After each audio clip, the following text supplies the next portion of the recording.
Hello everyone, आज हम property of soil के बारे में बात करेंगे।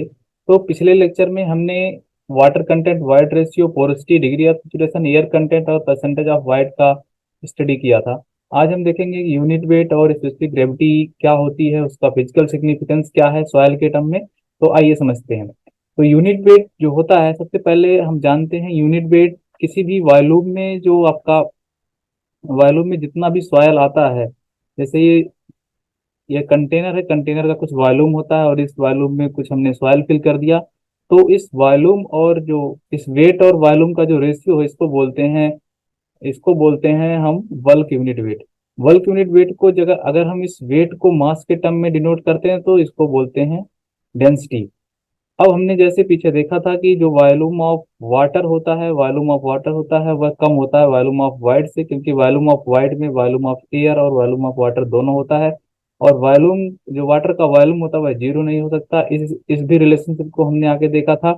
तो यह जो बल्क यूनिट वेट का डिफिनेशन है वह एग्जिस्टिंग कंडीशन में हम, फॉर एग्जिस्टिंग कंडीशन, जो जो सॉइल की एग्जिस्टिंग कंडीशन है, उस एग्जिस्टिंग कंडीशन के लिए बल्क यूनिट वेट को हम डिफाइन करते हैं।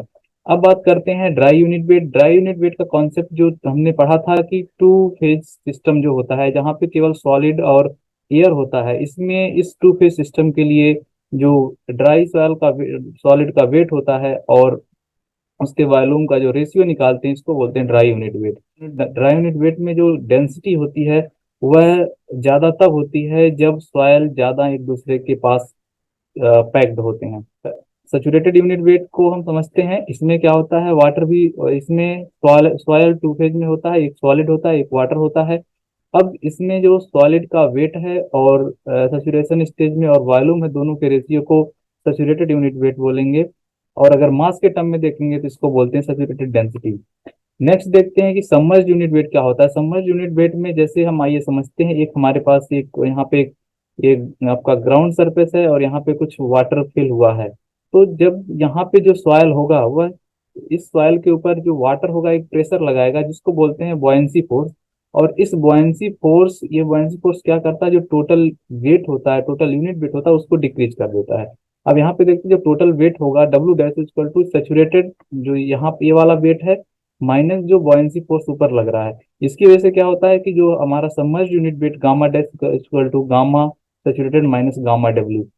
अब बहुत सारे ऑब्जर्वेशन हुए, जिस ऑब्जर्वेशन से यह देखा गया कि गामा सेचुरेटेड होता है वह 2 टाइम्स गामा डब्ल्यू होता है और 2 टाइम्स ऑफ गामा डैश होता है। कि जैसे आपके पास कोई मटेरियल है, उसका जो वेट है, उसको जब हम वाटर के वेट के साथ मेजर करते हैं तो उसको बोलते हैं स्पेसिफिक ग्रेविटी के टर्म में उसको डिफाइन कर देते हैं। तो स्पेसिफिक ग्रेविटी सॉइल सॉइल के केस में क्या होता है, जो वेट ऑफ ड्राई सॉइल है to the weight of water, इसको बोलते हैं स्पेसिफिक ग्रेविटी।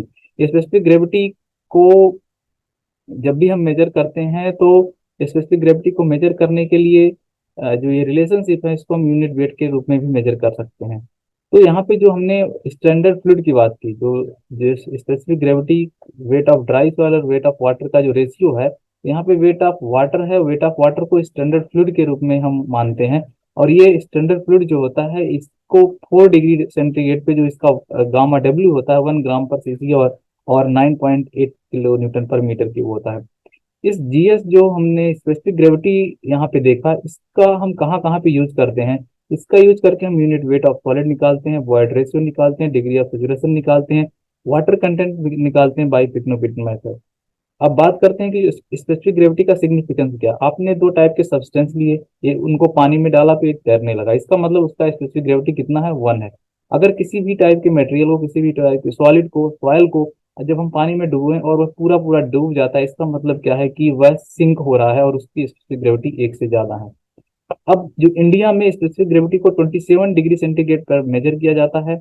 और जो स्पेसिफिक ग्रेविटी सॉलिड का होता है, चाहे सॉलिड आपका ऑर्गेनिक हो या इनऑर्गेनिक हो, दोनों का जो यूनिट वेट है वह कांस्टेंट होता है। तो किसी भी टेम्परेचर T डिग्री सेंटीग्रेड पर या 27 डिग्री सेंटीग्रेड पर जो टोटल सॉलिड होगा, सॉलिड का यूनिट वेट होगा, वो कांस्टेंट होगा।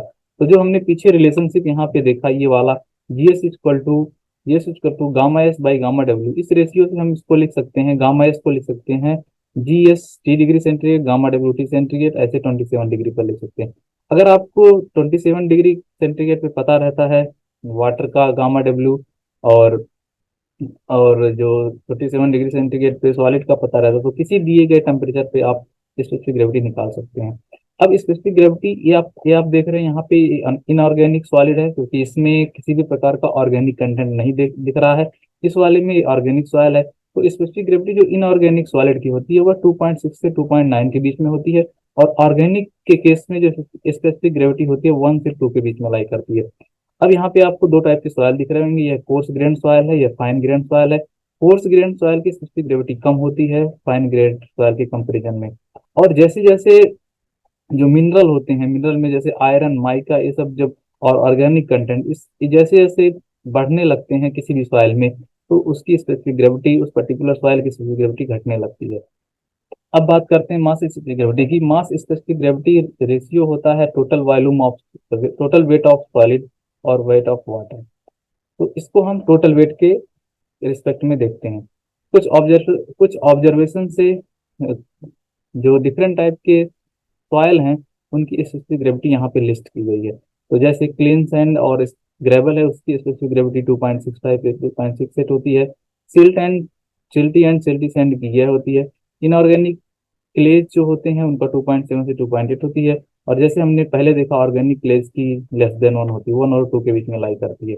तो अगर स्पेसिफिक ग्रेविटी और यूनिट वेट से रिलेटेड आपको कोई भी क्वेश्चन हो तो आप कमेंट बॉक्स में जरूर बताएं, और हमारे इस चैनल को शेयर और सब्सक्राइब करें, जिससे अच्छा कंटेंट इजी लैंग्वेज में आप सभी के पास पहुंचे।